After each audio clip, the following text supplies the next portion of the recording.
নামাজ রোজা এটা ঈমানের আলামত, এটা স্পষ্ট। কিন্তু ভালো করে বুঝতে হবে, যদি ঈমান বিরোধী আর ইসলাম বিরোধী দোষগুলো আমার ভিতরে যদি পাওয়া যায়, আর আমি যদি নামাজ দ্বারা ঈমানকে মূল্যায়ন করতে চাই, রোজা দ্বারা ঈমানকে মূল্যায়ন করতে চাই, এটা রাসূলুল্লাহ সাল্লাল্লাহু আলাইহি ওয়াসাল্লামের যুগের ঈমান ইসলাম না, এটা আমার নিজের রচিত, আমার পক্ষ থেকে বানানো। ইয়া আইয়ুহাল বদরুল মুসাফির ফিল ফালাক هل لي بأن أرقى إليك لأسألك من ذا الذي أهداك أجمل صورة وحباك نورا في الفضاء وجملك। আমরা বর্তমানে ঈমানের পরিচয়, দ্বীনদারের পরিচয় এবং মুসলমানের পরিচয় এটা বিভিন্ন আমলের মাধ্যমে দিয়ে থাকে। যেমন একজন নামাজ পড়ে, মুসলমান না হলে কি নামাজ পড়ে? একজন যাকাত দেয়, মুসলমান না হলে কি যাকাত দেয়? আমরা এই কথা সত্য, ইসলাম ছাড়া নামাজ, যাকাত, হজ, রোজা কিছুই আল্লাহর কাছে গ্রহণযোগ্য না, এটা সত্য। কিন্তু নামাজটা পুরোপুরি ঈমানের পরিচয় বহন করে না, রোজা পুরোপুরি ঈমানের পরিচয় বহন করে না। ঈমান গ্রহণ করা বিষয়টা খুব সহজ, আপনি আমার কথা বুঝতে হবে। ঈমান গ্রহণ করা বিষয়টা কি খুব সহজ। একজন মানুষ তার জীবনের প্রাথমিক স্তরটা শুরু হবে লা ইলাহা ইল্লাল্লাহ শাহাদাতের মাধ্যমে। কিসের মাধ্যমে? শাহাদা মানে আশহাদু আল্লা ইলাহা ইল্লাল্লাহ ওয়া আশহাদু আন্না মুহাম্মাদান আবদুহু ওয়া রাসূলুহু। এতটুকু হলে সেই ইমানদার। এটা প্রাথমিক স্তর, এটা আমরা বুঝি না, এজন্য অনেক সময় ভুল করি। ঈমানের প্রাথমিক স্তর কি? শাহাদা দেয়া। কি দেয়া? আশহাদু আল্লা ইলাহা ইল্লাল্লাহ ওয়া আশহাদু আন্না মুহাম্মাদান আবদুহু ওয়া রাসূলুহু। প্রয়োজনে কেউ যদি এই শাহাদা উচ্চারণ করতে নাও পারে, সে ভিন্ন মাধ্যম দিয়ে বুঝাইতে চায় আমি মুসলমান, প্রাথমিক স্তর ওইটাও গ্রহণযোগ্য।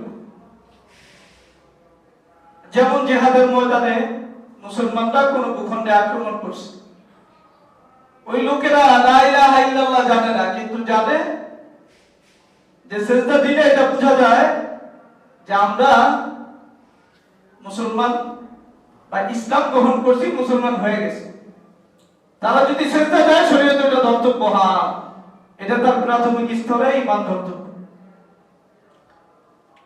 হাদিসে আরো মজবুত শব্দ আছে, সবানা সবানা শব্দ আছে, মানে এটা শাব্দিক অর্থ খুব ভয়ঙ্কর। শাব্দিক অর্থ ইসলাম ত্যাগ করা, কিন্তু এই শব্দ এরা বলছেন, কিন্তু বলছেন বুঝানোর জন্য আমরা আগের যে ধর্ম ওটা ত্যাগ করছি। এটাকেও ঈমানের আলামত হিসাবে তারা প্রাথমিক স্তরে শরীয়তে এটাকে ঈমান হিসাবে গ্রহণ করছে। অর্থাৎ প্রাথমিক স্তরে প্রয়োজনে যদি শাহাদা কেউ না দিতে পারে, কোন আলামতের মাধ্যমে নিজেকে প্রকাশ করে আমি লা ইলাহা ইল্লাল্লাহকে মানি, আল্লাহকে মানি, এটা যদি প্রাথমিক স্তরে কেউ বলে, তাহলে শরীয়ত তাকে এই প্রাথমিক স্তরে ঈমানদার হিসাবে গণ্য করে, মুসলিম হিসাবে গণ্য করে। এই কথা বুঝছেন কিনা? ঠিক তদ্রূপ ভাবে কারো বাবা মুসলমান, মা মুসলমান, বংশীয় ভাবে এদের পরিচয় এরা মুসলমান। প্রাথমিক স্তরে একজন মানুষ তার বাবা মা যদি মুসলমান হয়, তাহলে আমরা তাকে মুসলমান হিসাবে মেনে নেই।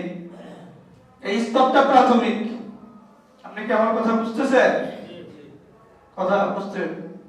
তাহলে লা ইলাহা ইল্লাল্লাহ বললে সে মুসলমান, এই কথার অর্থ হলো প্রাথমিক স্তর। এই কথার অর্থ কি? ভালো করে, এখন তো প্রাথমিক স্তরে কালিমাতে শুদ্ধ করেও করতে হয়, শাহাদাতে শুদ্ধ করে দিতে হয়। লা ইলাহা ইল্লাল্লাহ আমরা শুদ্ধ করে বলতে পারি না, এটা বাস্তবতা। আর পারি না, এটার কারণে আমাদের পারা দরকার, ওই চেষ্টাও আমাদের ভিতরে নাই, এটাও বাস্তবতা।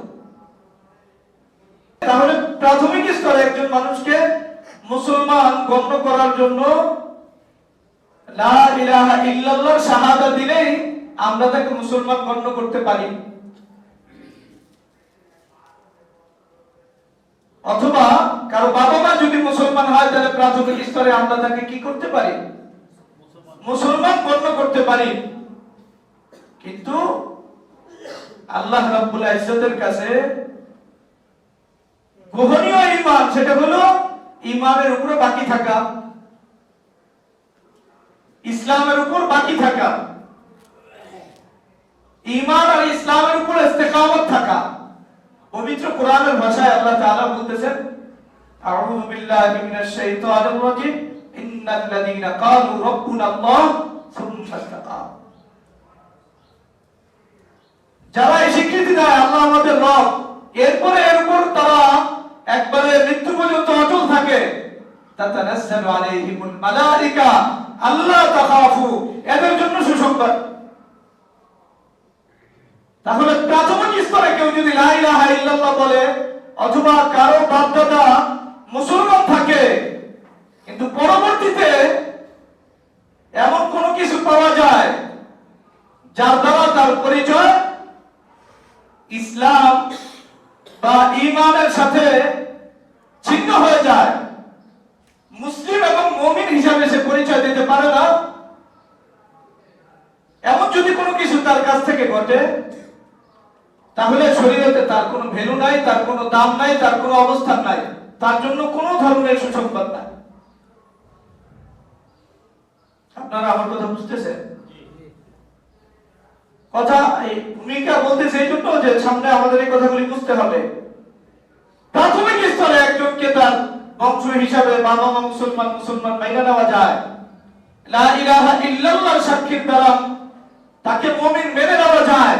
কিন্তু পরবর্তী যে স্তর ঈমানের সাথে অটল থাকে, এটা সাহাবাদের ঈমানি যে বৈশিষ্ট্যগুলো ছিল এগুলো যদি আমাদের ভিতরে না থাকে, আল্লাহর কসম আমি ঈমানদার হিসাবে মানুষের কাছে নিজেকে পরিচয় দিলেও আল্লাহর কাছে এই পরিচয় গ্রহণযোগ্য না। আল্লাহর কাছে এই পরিচয় কি না? গ্রহণযোগ্য না। আমি বংশীয়ভাবে নিজেকে মুসলমান পরিচয় দেওয়ার পরে যদি ঈমান ইসলাম বিপরীতে আমার অবস্থান থাকে, কোন না কোন বিষয়ে যদি এমন অবস্থান থাকে যার দ্বারা আমার সম্পর্ক নষ্ট হয় ঈমানের সাথে, ইসলামের সাথে, তাহলে আমার রোজা, নামাজ, হজ, যাকাত এগুলো আল্লাহর কাছে গ্রহণযোগ্য না। তখন এগুলো ভালো কাজ, এগুলো কি ভালো কাজ, এর বদলা আল্লাহ দুনিয়াতে দিবেন।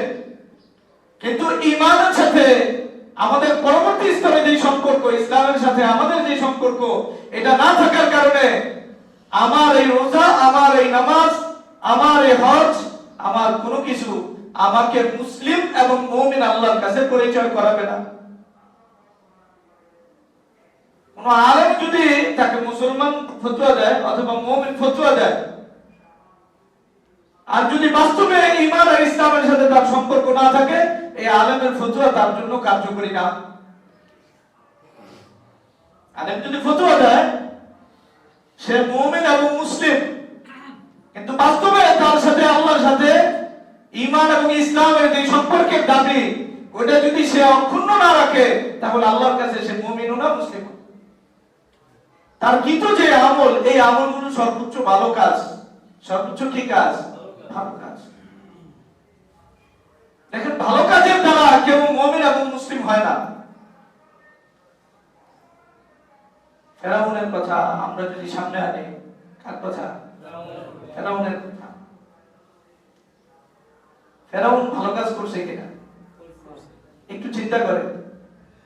ফেরাউন হযরত মুসা আলাইহিস সালামের মতো জলিল কদর নবী, ওই নবীকে পালছে কি পালছে না? কথা বলে হালকা আদবে না সর্বোচ্চ আদবে পালছে? আচ্ছা, একজন নবীকে পালা, একজন নবীর মাধ্যমে আল্লাহ তাআলা পুরা এক জাতিকে মুক্তি দিয়েছেন, মুসলিম এক জাতিকে। এই যে পুরা জাতিকে আল্লাহ তাআলা মুক্তি দিয়েছেন কার মাধ্যমে? মুসা আলাইহিস সালামের মাধ্যমে। বনি ইসরাইলকে মুক্তি দিয়েছেন, এই মুসলিম জাতিকে মুক্তি দিয়েছেন আল্লাহ তাআলা কার মাধ্যমে? মুসা আলাইহিস সালামের মাধ্যমে। তো মুসা আলাইহিস সালাম এই ফেরাউনের কাছে বড় হয়েছে, ফেরাউন নিজের সম্পদ দিয়া, অর্থ দিয়া, শ্রম দিয়া তাকে বড় করছে না? এমনকি দুনিয়ার স্বাভাবিক যে রীতি, ছোট বাচ্চার ব্যবহার মা বহন করে, তার ব্যবহার বহন করছে স্বয়ং ফেরাউন। এমনকি মুসা আলাইহিস সালামের মায়ের ব্যবহার কে বহন করছে? ভালো কাজ করে নাই, ভালো কাজ করছে, শুধু এতটুকু না, আরো আগা। ফেরাউন যখন বারবার পেরেশানি আসছে আল্লাহর পক্ষ থেকে, সাজা আসছে, তখন বারবার সবাই মিলে স্বীকৃতি দিছে, লানুক মিনান্না লাক ওয়া লানুরসিলান্না মাআকা বানি ইসরাঈল লাইন আনজাইতানা মিন হাদিহি।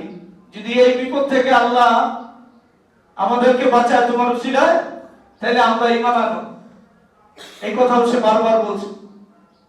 আবার যখন বিপদ গেছে তখন আবার যেই সেই, কিন্তু সেই কথা বলছে আমরা ঈমান আনব, এই কথা স্বীকৃতি দিছে সে। এখন বহু মানুষ এমন পাওয়া যায় স্বীকৃতি জীবনও সে দেয় নাই, ফেরাউনের স্তরেও কি দেয় নাই, স্বীকৃতি দেয়।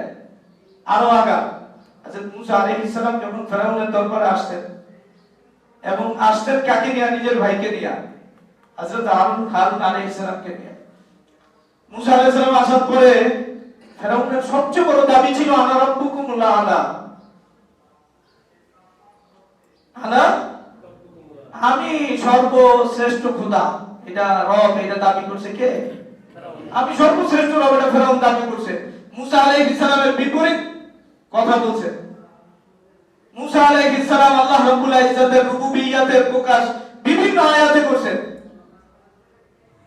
ফেরাউন জিজ্ঞাসা করছে, কাল ফামান রাব্বুকুমা ইয়া মুসা, তোমার রব কে? যেখানে আমি নিজেকে রব দাবি করি।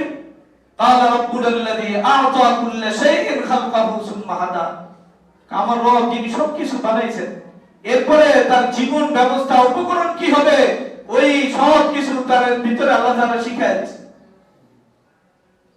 তাহলে এত বড় দাওয়াত দিয়েছে, এত বড়, যেটা ফেরাউনের পুরোপুরি নিজেকে দাবি করছে রব, এর বিরুদ্ধে আঘাত করছে। এরপরে ফেরাউন কিন্তু তার মুসা আলাইহিস সালাম বা হারুন আলাইহিস সালামকে শহীদ করছে। এই ঘটনা আমাদের জানা নাই, আপনাদের জানা আছে? আমার কথা বুঝেন। তাহলে হযরত মুসা আলাইহিস সালাম এই দাবি যে করছেন আমার রব আল্লাহ তাআলা যিনি সবকিছু বানাইছেন, এটা ফেরাউনের সম্পূর্ণ বিপরীত না? বিপরীত হওয়ার পরেও ফেরাউনের এই ক্ষমতা ছিল কিনা মুসা আলাইহিস সালামকে আঘাত করার? আঘাত করছে? আমাদের জানা নাই, আপনাদের জানা থাকলে বলতে পারেন, আমাদের জানা নাই আঘাত করছে। তাহলে এটা ভালো ব্যবহার করে নাই? ফেরাউন যে ভালো কাজ করে নাই কথা কে বলছে? কিন্তু ভালো কাজের কারণে নবীকে পালছে ফেরাউন, এরপর নাম ফেরাউন, যে আপনি আপনার সন্তানের নাম ফেরাউন রাখেন না। কারণ ভালো কাজ করছে, তার ভিতরে কি ছিল না? ঈমান ছিল না, ঈমানের সাথে তার সম্পর্ক ছিল না। যদিও সে ঈমান আনবে এই কথা বারবার দাবি করছে, কিন্তু দাবি অনুযায়ী জীবনকে চালায় নাই, তার নাম ফেরাউন রয়ে গেছে, তার নাম অভিশপ্তই রয়ে গেছে। আরো আগা ইব্রাহিম আলাইহিস সালাম, যে ইব্রাহিম আলাইহিস সালাম রাসূলুল্লাহ সাল্লাল্লাহু আলাইহি ওয়াসাল্লাম যখন মক্কাতে আসলেন, কোথায়? মক্কাতে যখন রাসূলুল্লাহ সাল্লাল্লাহু আলাইহি ওয়াসাল্লাম আসছেন, যাদের ভিতরে রাসূলুল্লাহ সাল্লাল্লাহু আলাইহি ওয়াসাল্লাম আসছেন, এদের কথা বুঝেন। কুফারে মক্কা, এই মক্কার যারা, এরা আল্লাহ তাআলার কাছে সবচেয়ে দামি যে ঘর বাইতুল্লাহ, যার ব্যাপারে আল্লাহ তাআলা পবিত্র কোরআনে ইরশাদ করেছেন, আউযু বিল্লাহি মিনাশ শাইতানির রাজীম, ইন্না আউওয়ালা বাইতিন উদিআ লিন-নাস লাল্লাযী বিবাক্কাতা মুবারাকান ওয়া হুদাল লিল আলামিন। আল্লাহ তাআলা এই মক্কা আল্লাহর কাছে সবচেয়ে দামি শহর, আর বাইতুল্লাহ আল্লাহর কাছে সবচেয়ে দামি ঘর। এই কুরাইশরা, মক্কার লোকেরা যুগ যুগ ধরে এই বাইতুল্লাহ সেবা করছে। তাহলে মসজিদের সেবা কুরাইশরা করছে কি করছে না? এই ছোটখাটো মসজিদ না, বাইতুল্লাহ শরীফের সেবা করছে। ভালো করে বুঝেন, কার সেবা করছে? বাইতুল্লাহ সেবা করছে। আমাদের মতো করে নাই, আমাদের মতো করে নাই যে হারাম টাকা হালাল টাকা সব টাকা নিয়ে মসজিদে দিছে, এই ঘটনা ঘটে নাই। কুরাইশরা নিজেদের সবচেয়ে হালাল এবং পিওর যে উপার্জন, এটা দিয়ে বাইতুল্লাহ শরীফের তামির করছে, সংস্কার করছে। এটা আলহামদুলিল্লাহ আমরা সবাই জানি। এই কারণে কুরাইশের অর্থ সংকট পড়ছে, হালাল টাকা কম ছিল, এজন্য বাইতুল্লাহ শরীফটা বেনা ইব্রাহিমের উপর করতে পারেন নাই। অর্থাৎ ইব্রাহিম আলাইহিস সালাম 2 দরজা বানাইছিলেন, কিন্তু কুরাইশরা 2 দরজা বানাইতে পারে টাকা স্বল্পতার কারণে। কিসের কারণে? যারা বাড়ি বানায় আর বাড়ির জন্য সেরা একটা গেট বানাইতে চায়, টাকা কোন জায়গায় খরচ হয় বেশি? গেটে টাকা খরচ হয় না, সুন্দর দরজা দিতে গেলে। আর কথা বলে, আর বাইতুল্লাহ শরীফের দরজা দেখছেন আপনারা সুন্দর কিনা? তো কুরাইশরা নিজেদের এই বাইতুল্লাহ শরীফের সেবা শুধু করছে এমন না, এটা গর্ব মনে করত, এবং নিজেদের হালাল মাল দিয়া বাইতুল্লাহ শরীফের সেবা করছে। এবং হজ করতে যারা আসতো তাদের যত খেদমত আছে এই সব খেদমত কুরাইশরা করত। তাই হাজীদের সেবা করা এটা ছোট কাজ না, অনেক বড় কাজ। এখন তো আপনারা হোটেলে যায় থাকেন, এই সেবার কদর বুঝবেন না। যেই সময় পানি নাই, খানা নাই, কিছু নাই, ওই সময় নিজেদের সব অর্থ করে দিয়া হাজীদেরকে সেবা করতো, আর সেবা করাটা নিজেদের গৌরবের কাজ মনে করতো। এটা কারা করতো? আরো আগে রাসূলুল্লাহ সাল্লাল্লাহু আলাইহি ওয়াসাল্লামকে আল্লাহ আমিন উপাধি কারা দিয়েছে? কে দিয়েছে উপাধি? কাফের উপাধি দিয়েছে না? কাফেররা রাসূলুল্লাহ সাল্লাল্লাহু আলাইহি ওয়াসাল্লামকে আমিন উপাধি দিয়েছে। আরো আগে রাসূলুল্লাহ সাল্লাল্লাহু আলাইহি ওয়াসাল্লামের কাছে সম্পত্তি জমা রাখতো কারা? নবুয়তের আগে আবার নবুয়তের পরে দুটো অবস্থায় রাসূলুল্লাহ সাল্লাল্লাহু আলাইহি ওয়াসাল্লাম যে বিশ্বস্ত আমানতদার, এটা নবুয়ত দাবি করার পরেও কাফেররা স্বীকার করছে। কাফেররা স্বীকার করছে। কাফের যারা, কাফের কারো কোন নেতার জীবনী যেটা খুঁজে পাওয়া যায় না, এরা কোন মিথ্যা কথা বলছে। আবু জাহেল মিথ্যা কথা বলছে, আবু সুফিয়ান মিথ্যা কথা বলছে, ইতিহাস থেকে এই কথা প্রমাণ করা যাবে না। তারা মিথ্যা কথা কখনোই বলে নাই, সেটা আমাদের কাছে ইতিহাসে নাই। একবারে সবচেয়ে ভয়ঙ্কর শত্রুর বিরুদ্ধে মিথ্যা কথা বলে না। দূর দূরান্ত থেকে মেহমানরা আসলে সবচেয়ে বেশি মেহমানদারি তারা করত। কারা? কাফেররা, মক্কার কুরাইশরা এবং মক্কার মুশরিকরা এই মেহমানদারি করত। আর এখন তো মেহমানদারি কি জিনিস এটা আমরা জানি না। মেহমান বিয়ার দাওয়াত দেওয়া, একটা কার্ড দিয়ে দাওয়াত দেওয়া, খাওয়া যায়, এটা মেহমানদারি বলে না শরীয়ত। মেহমান হলো স্বাভাবিকভাবে একজন মানুষ এমন জায়গায় আসছে যেখানে তার খানা পিনা থাকার ব্যবস্থা নাই, ওটা ব্যবস্থা করে। স্বাভাবিক মেহমানদারি বলতে এটা বোঝায়। আর এখন মেহমানদারি পাল্টায় গেছে, আসল মেহমানদারি কথা মানুষ ভুলেই গেছে। উপস্থিত খানা খাইতেছে, মানুষ আরেকজনকে নিয়ে খাবে, যাতে এই খানার প্রতি নিজের লোভটা না থাকে। আরেকজনকে নিয়ে কি করবে? খানা খাবে। আর অন্যরা যারা আসছে এই এলাকায় যাদের থাকা খাবার ব্যবস্থা নেই, আর থাকা খাওয়ার ব্যবস্থা করবে, এটাকে কি বলে? ওটা আরেক জিনিস। তো কুরাইশ ওই মেহমানদারি করতো, আমাদের মতো কাজ দিয়া 2000 টাকা আদায় করে মেহমানদারি করতো। সর্বোচ্চ মেহমানদারি করতো, মেহমানদারির জন্য বড় বড় লাগায় রাখতো। আগের দিনে কুপি জ্বালাইতে দেখছেন আপনারা? আমাদের দেশে ল্যাম্প জ্বালায় রাখতো, বড় পাহাড় উপরে জ্বালায় রাখতো, বুঝাইতো যে আমি মেহমানদারি করি, আমার ঘরে আসে। সত্য বলতো, মেহমানদারি করতো। রাসূলুল্লাহ সাল্লাল্লাহু আলাইহি ওয়াসাল্লামকে আলামিন হিসেবে জানতো। কি হিসেবে? আলামিন হিসেবে জানতো। এই জানার ভিতরে কোনো সমস্যা ছিল না। আপনারা যদি আরো আগে বলেন যে রাসূলুল্লাহ সাল্লাল্লাহু আলাইহি ওয়াসাল্লামকে কুরাইশরা বিভিন্ন ধরনের নির্যাতন করছে, এই বিভিন্ন ধরনের নির্যাতন যে করছে, বিভিন্ন ধরনের অকথ্য ভাষায় গালিগালাজ করছে, কিন্তু গালিগুলি কি দিয়েছে রাসূলুল্লাহ সাল্লাল্লাহু আলাইহি ওয়াসাল্লাম? আমরা পবিত্র কোরআন দেখলে দেখি রাসূলুল্লাহ সাল্লাল্লাহু আলাইহি ওয়াসাল্লামকে শায়ের বলছে। কি বলছে? শায়ের বলছে, মজনুন বলছে, সাহেব বলছে। কি বলছে? শায়ের, মজনুন, সাহেব, তিনটা জিনিস ভালো করে বুঝেন। এই যে কথাগুলি আল্লাহ রাসূলুল্লাহ সাল্লাল্লাহু আলাইহি ওয়াসাল্লামকে বলছে, কেন বলছে বিষয়টা বুঝেন। কিন্তু রাসূলুল্লাহ সাল্লাল্লাহু আলাইহি ওয়াসাল্লাম মিথ্যা কথা বলে, উল্টাপাল্টা কথা বলে, সেটা উল্টাপাল্টা বলতে পারে, কিন্তু মিথ্যুক এই কথা নয়। মিথ্যুক বলছে রাসূলুল্লাহ সাল্লাল্লাহু আলাইহি ওয়াসাল্লাম কাফেররা, আমি জানি না। অথবা অন্য অপবাদ দিছে যে উল্লেখটা কোন ধরনের কোন অবৈধ কাজে রাসূলুল্লাহ সাল্লাল্লাহু আলাইহি ওয়াসাল্লাম জড়িত, এমন কথা আমি পাই না। কোরআনে যা পাওয়া যায় রাসূলুল্লাহ সাল্লাল্লাহু আলাইহি ওয়াসাল্লাম কাফেররা শায়ের বলছে। শায়ের মানে কবি। কি বলছে?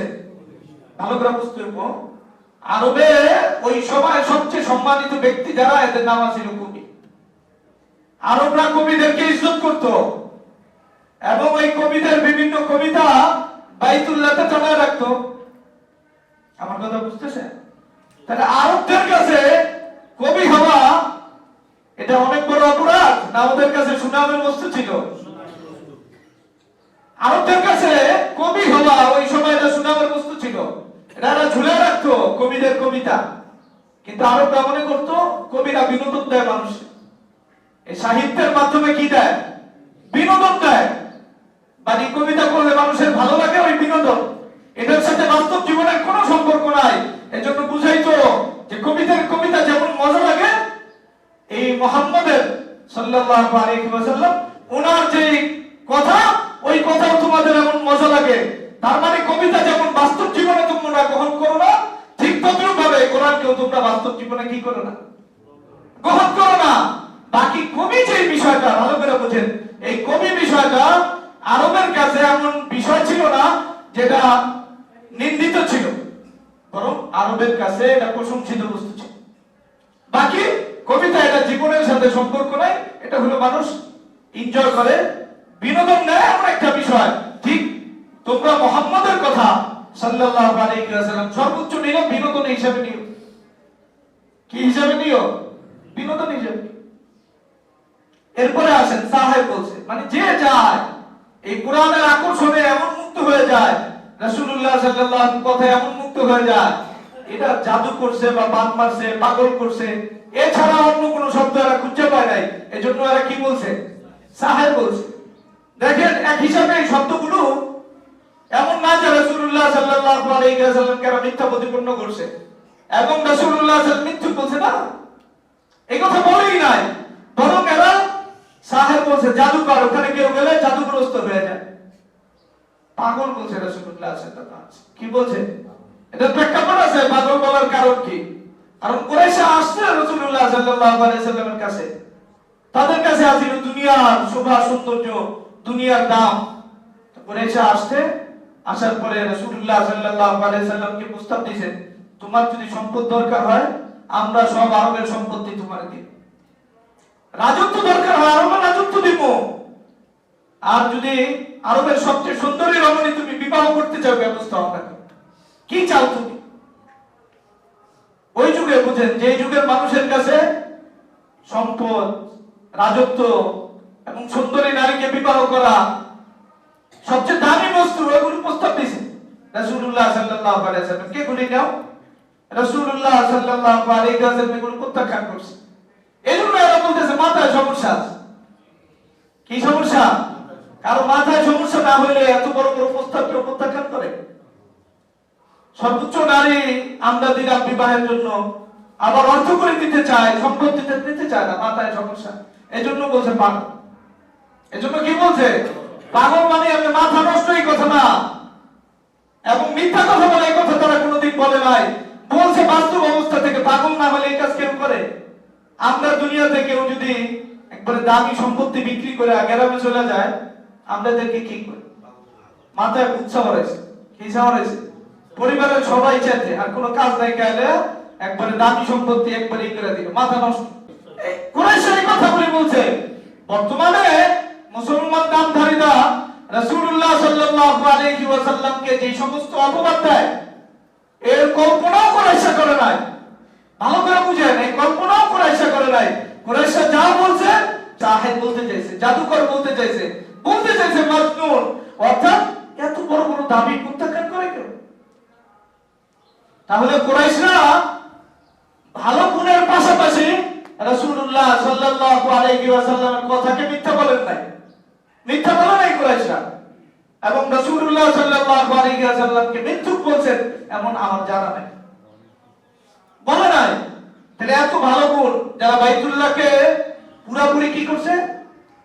দেখাশোনা করছে, এরপরে হাজিদের দেখাশোনা করছে, মেহমানদারি করছে, সত্য কথা বলছে। তারা কোনো স্বাধীন নারীর সাথে জিনা করে নাই। কি বললাম? স্বাধীন নারী, যে বর্তমানে তো দাসীবাদী আমাদের দেশে নাই, এই উপঢৌকন আমাদের পাওয়ার মতো যেই কাজ ওইটা আমরা করি না, এজন্য না। কিন্তু বর্তমানে আমরা যারা আছি এরা সব স্বাধীন, এরা সব কি কোন স্বাধীন নারীর সাথে আরবরা জিনা করছে এটা আমাদের জানা নেই। এই প্রস্তাব থেকে বোঝা যায়, একটু চিন্তা করেন, মক্কার কুরাইশরা রাসূলুল্লাহ সাল্লাল্লাহু আলাইহি ওয়াসাল্লামকে এই প্রস্তাব দিয়েছে যে মক্কার সবচেয়ে সুন্দরী রমণী যদি চাও তাহলে বিবাহ করায় দিব। কি করায় দিব? ফিরে দিব এই কথা বলছে না, বিবাহ করায় দিব। আর বর্তমানে একটা অবস্থা দেখেন, মুসলিম পরিবেশের অবস্থা দেখেন, আপনাদের যে পরিবেশ, এই পরিবেশে আপনারা বোঝেন, এই যে বিভিন্ন জায়গায় বিভিন্ন যারা আসে নারী মত ফিরে দেওয়া হয় না, দেওয়া হয় না? জানেন মনে হয় নারী মত কি বিয়ে করে দেওয়া হয় না এমনি ফিরে দেওয়া হয়? মনে হয় কেউ জানে ঘটনা দুই একটা ফাঁস হয়, পত্রিকা পড়েন, কি পড়েন কে জানে। মক্কার কুরাইশরা রাসূলুল্লাহ সাল্লাল্লাহু আলাইহি ওয়াসাল্লামকে বিবাহের প্রস্তাব দিয়েছে না ফিরি কোন নারী আনার প্রস্তাব দিয়েছে? তাহলে ওদের ভিতরে বিবাহ ছিল। এই ঘটনা এত মজবুত দলিল আছে। হিন্দা রাদিয়াল্লাহু তাআলা পরবর্তী মুসলমান হয়েছে, লম্বা চূড়া ঘটনা। হিন্দা যখন মুসলমান হয়েছে তখন রাসূলুল্লাহ সাল্লাল্লাহু আলাইহি ওয়াসাল্লাম হাতে বায়াত নিতে গেছে। তখন রাসূলুল্লাহ সাল্লাল্লাহু আলাইহি ওয়াসাল্লাম বলেন জিনা করা যাবে না। হিন্দা আঁকড়ে তাকায় আছে। আল্লাহ রাসূল এত আশ্চর্যের কথা, স্বাধীনতা নারী আবার জিনা করে, এটা আবার বায়াত দিতে হইব? ওই যুগে সবচেয়ে দুর্ধর্ষ নারী, ইসলামের সবচেয়ে দুশমন ছিল হিন্দা। হামজা ইবনে আব্দুল মুত্তালিব রাদিয়াল্লাহু তাআলা কলিজা গুপ্তা সব চাপায় চাপায় গেছে যেই নারী, কান এরপরে সবকিছু দিয়ে মানা করছে যেই নারী, ওই নারী যখন ইসলাম গ্রহণ করছে আর রাসূলুল্লাহ সাল্লাল্লাহু আলাইহি ওয়াসাল্লাম যখন বলেন জিনা করা যাবে না, তাকে আল্লাহ রাসূল কি বলেন? স্বাধীন নারী জিনা করতে পারে? এটা কল্পনাই ছিল না। আর এখন জিনা করতে পারে না মুসলমানরা, এটা আমাদের চিন্তা করে দেখেন। তাহলে মক্কার মুশরিকরা কি করে নাই? জিনা করে নাই কোন স্বাধীন নারীর সাথে, এটা স্পষ্ট কথা। এত এত ভালো কাজ করছে, এই ভালো কাজের পরে এদেরকে কেউ মুসলমান হিসেবে স্বীকৃতি দেয়? এদের বাইতুল্লাহকে সেবা করা, হাজীদেরকে সেবা করা, মেহমানদারি করা, বাইতুল্লাহ তাওয়াফ করা, এই সব কিছু সত্ত্বেও তাদেরকে কেউ মুসলমান বলে না। কারণ তাদের ভিতরে ঈমানের দৌলত ছিল না। ঈমানের দৌলত না থাকার কারণে তাদের এই হাজীদের সেবা করা, তাদের হজ করা এবং রাসূলুল্লাহ সাল্লাল্লাহু আলাইহি ওয়াসাল্লামকে আলামিন বলা এটা গ্রহণযোগ্য না। এটা কি না? গ্রহণযোগ্য না। আপনি যদি একটু আবু তালেবের জিন্দেগি দেখেন, কত সময় কম, আমরা একটা বিষয় ভূমিকা বলতেছি। আবু তালেব ইসলামের সবচেয়ে বড় সেবা করছে, কারণ আল্লাহ রাসূল সাল্লাল্লাহু আলাইহি ওয়াসাল্লামকে 50 বছর পর্যন্ত আগলায় রাখছে। কত বছর? 50 বছর আগলায় রাখছে কি রাখে? এটা কি ছোটখাটো সেবা ইসলামের না সর্বোচ্চ সেবা? কাকে আগলায় রাখছে? রাসূলুল্লাহ সাল্লাল্লাহু আলাইহি ওয়াসাল্লামকে আগলায় রাখছে।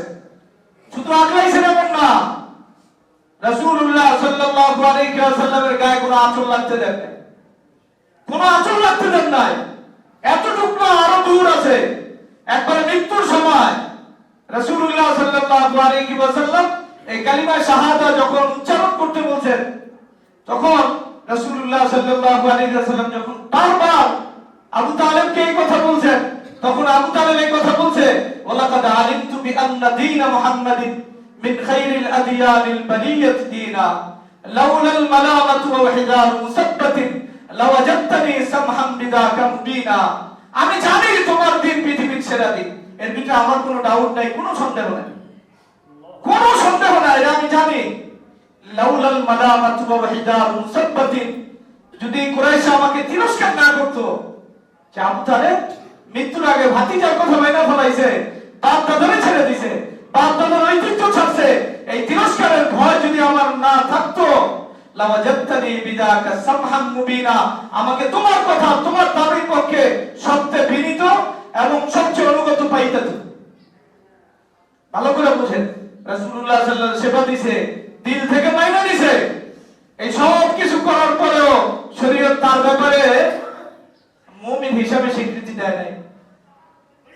মুমিন হিসাবে কি করে নাই? আপনি প্রশ্ন করতে পারেন যে আবু তালেবকে মুমিন হিসাবে স্বীকৃতি দেয় নাই, সে শিরকের সাথে যুক্ত ছিল। এখন বুঝার বিষয় আপনার ভিতরে শিরক আছে না নাই, আপনার ভিতরে কুফর আছে কি না নাই, এই কথা তো জানা দরকার। আমরা ওই আলোচনা করার জন্য এই এত বড় ভূমিকা দিতেছি। যদি আবু তালেবের এত দিনের সেবা, কুরাইশদের বাইতুল্লাহ সেবা, হাজিদের সেবা, সত্যবাদিতা, আমানতদারি এবং কাউকে তারা আশ্রয় দিলে কখনো আশ্রয় লঙ্ঘন করতো না, এই সব কিছু যদি শিরকের কারণে বিলুপ্ত হয়, ওই শিরক আপনার ভিতরে যদি পাওয়া যায়, আপনার কি অবস্থা? ওই কুফর আপনার ভিতরে পাওয়া গেলে কি অবস্থা? আরো আগাম রাসূলুল্লাহ সাল্লাল্লাহু আলাইহি ওয়াসাল্লামের পিছনে যারা 5 ওয়াক্ত নামাজ পড়ছে, রোজা রাখছে, হজ করছে, যাকাত দিছে, আমি যতটুকু জানি জিহাদকে অস্বীকার করে নাই। বাকি জিহাদে যাওয়ার ক্ষেত্রে বিভিন্ন ধরনের ওজর আপত্তি সামনে আছে। কি আছে? ওজর আপত্তি কোরআন থেকে দেখলে বোঝা যায় যে হুজুর জিহাদে গেলে আমাদের ঘর খালি হয়ে গেছে, ঘরের নিরাপত্তা কে দিব? কথা বুঝছেন কিনা? বিভিন্ন ওজর, অথবা পেটে এমন ব্যথা, অথবা কেউ ওজন দেখাইছে ওই এলাকায় জিহাদ করলে সুন্দরী রমণীকে পাওয়া যাবে, ওকে দেখলে যদি আমি ধোকায় পড়ে যাই, কি পড়ে যাই? ধোকায় পড়ে যাই, হুজুর আমাদের জিহাদ থেকে অব্যাহতি দেন, আমার ঈমান বাঁচাইতে হবে, আমার কি বাঁচাইতে হবে? মুনাফিকদের পুরো জিন্দেগি লেবাসে রাসূলুল্লাহ সাল্লাল্লাহু আলাইহি ওয়াসাল্লাম লেবাস, পোশাক সব। কোনদিন নামাজ ছাড়ছে আমার জানা নাই, রোজা ছাড়ছে জানা নাই, রাসূলুল্লাহ সাল্লাল্লাহু আলাইহি ওয়াসাল্লামের সাথে হজ করছে এবং সব বিষয় রাসূলুল্লাহ সাল্লাল্লাহু আলাইহি ওয়াসাল্লামের কাছে আইন বিচার সালিশ নিয়ে গেছে। দুই একটা ঘটনা বিপরীত আছে, কিন্তু এটার কারণে ওরা বুঝতো যে এটা আমাদের সবচেয়ে বড় অন্যায়। কিন্তু জিহাদের বিষয় একটু গরিবেশি করতে চাইতে চায় নাই। এছাড়া শরীয়তের সব বিধান মানছে, সবাই সর্বোচ্চ পর্দা করছে, তাদের মেয়েরা বিবিরা সবাই পর্দা করছে এবং এদের নামাজের বিষয়ে স্বীকৃতি কোরআন নিজে দিয়েছে। কে দিছে? ওরা নামাজ পড়ে, স্বীকৃতি কে দিছে? কোরআন দিছে। ওরা নামাজ পড়ে, স্বীকৃতি কোরআনে আছে। ওয়াইদা কামু ইলা সালাতি কামু কুসালা ইরাউনা আন-নাস ওয়া লা ইয়াযকুরুনাল্লাহা ইল্লা কালিলা। এদের নামাজ যে পড়ছে এই কথা স্বীকৃতি দিছে, কিন্তু কোরআন সাথে সাথে এদেরকে মুনাফিক হিসেবে স্বীকৃতি দিছে। কি হিসেবে স্বীকৃতি দিছে? মুনাফিক হিসেবে। তার মানে আমরা মূল কথায় চলে যাই, যদি কেউ রোজা রাখে, নামাজ পড়ে, যাকাত দেয়, এটা তাকে পুরোপুরি ঈমানদার পরিচয় দেয় না। এটা তাকে পুরোপুরি কি দেয় না? ঈমানদার পরিচয় দেয় না, মুমিন পরিচয় দেয় না। বরং সারা জীবন নামাজ পড়ছে, কখনো পর্দা লঙ্ঘন করে নাই, হারাম খায় নাই, শুধুমাত্র জিহাদে ওজর করছে। আমরা তো জিহাদ করি না, জিহাদের কথা কল্পনাও নাই, দিনের মৃত্যু আনি, ওটা ভিন্ন জিনিস। আমাদের অবস্থান পরে আমরা ঠিক করব। কিন্তু এই যে মুনাফিকরা রোজা নামাজ পড়ছে, ওই যুগে কেউ এই কথা বলে নাই আমার বাবা অনেক বড় নেককার, আমার বাবা নামাজ পড়ে। কথা বুঝেন? শুধু নামাজ ছাড়া ঈমানের পরিচয় কেউ দেয় নাই। বরং এই আব্দুল্লাহ ইবনে উবাই ইবনে সালুল মুনাফিকের সন্তান। কার সন্তান? মুনাফিকের সন্তান। তরবারি নিয়ে একবারে মদিনার এক প্রান্তে দাঁড়ায় রয়েছে। কিসের প্রান্তে? বাবার বিরুদ্ধে তরবারি নিয়ে দাঁড়াইছে। কেনা? এই মুনাফিক সন্তানের ছেলে আব্দুল্লাহ ইবনে। যতক্ষণ পর্যন্ত তুমি রাসূলুল্লাহ সাল্লাল্লাহু আলাইহি ওয়াসাল্লাম এবং সাহাবাদেরকে আজ না বলবা, অতক্ষণ মদিনায় ঢোকার তোমার অনুমতি না। অতক্ষণ নিজের ছেলে, নিজের বাবার এই নামাজের দ্বারা ধোকা খায় না, রোজা দ্বারা ধোকা খায় না, এই পরিচয় দেয় না আমার বাবা নামাজ পড়ে, রোজা রাখে, যাকাত দেয়, সে মুমিন হয়ে গেছে, এই দাবি সে করে নাই। বারবার রাসূলুল্লাহ সাল্লাল্লাহু আলাইহি ওয়াসাল্লামের কাছে অনুমতি চাইছে, হুজুর অনুমতি দেন আমার বাবাকে আমি খতম করি। তাহলে নিজের সন্তানের কাছে সে মুসলমান বা মুমিন এই পরিচয় পরিচিত, রাসূলুল্লাহ সাল্লাল্লাহু আলাইহি ওয়াসাল্লামের পিছনে নামাজ পড়া হতে পারে না। আর আপনি পরিচয় দেন একজন দিনদার, আমার বাবা নামাজ পড়ে এই জন্য দিনদার, আমার বাবা ঈমানদার, দলিল কি? নামাজ পড়ে, রোজা রাখে। নামাজ রোজা এটা ঈমানের আলামত, এটা স্পষ্ট। কিন্তু ভালো করে বুঝতে হবে, যদি ঈমান বিরোধী আর ইসলাম বিরোধী গুণাবলী আমার ভিতরে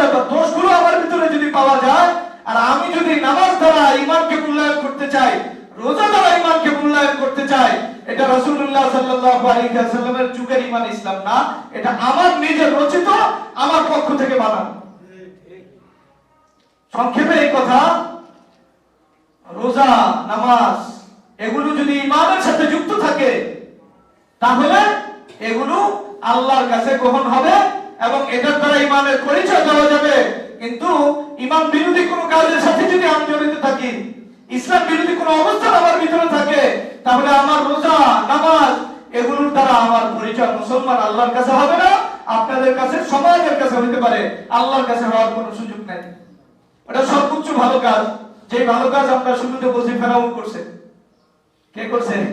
ফেরাউন করছে, মক্কার মুশরিকরা করছে, আমাদের চেয়ে অনেক বেশি ভালো কাজ করছে। বর্তমানে বহু মানুষ ইসলামের পরিচয় পাইলে মানুষের সেবা করে না, করে না? করে না? সেবা করতে পারে, অনেক কিছু করতে পারে। ঈমান আর ইসলাম হতে হলে এটা কোরআন সুন্নাহ অনুযায়ী হতে হবে। সাহাবা এবং রাসূলুল্লাহ সাল্লাল্লাহু আলাইহি ওয়াসাল্লামের জীবনের আলোকে তাদেরকে ঈমান এবং ইসলাম তার ভিতরে আছে, এই কথা আমাদেরকে মানতে হবে। বিপরীতে আমরা যদি কাউকে ভালো কাজ দেখা বলি, নামাজ পড়ছে, রোজা রাখছে, যাকাত দিছে, দাড়ি করছে, ওই দিনদার, ঈমানদার, এটা আমরা ধোঁকার ভিতরে আছি। আমরা ঈমান ইসলামের আসল পরিচয় আমরা জানি না। ঈমান ইসলামের সাথে যোগসূত্র ছাড়া কেউ যদি নামাজ রোজা পড়ে, এটা সর্বোচ্চ ভালো কাজ, এটা তার জন্য মুসলিম এবং মুমিন পরিচয় পরিচিত করাবে না। কার কাছে?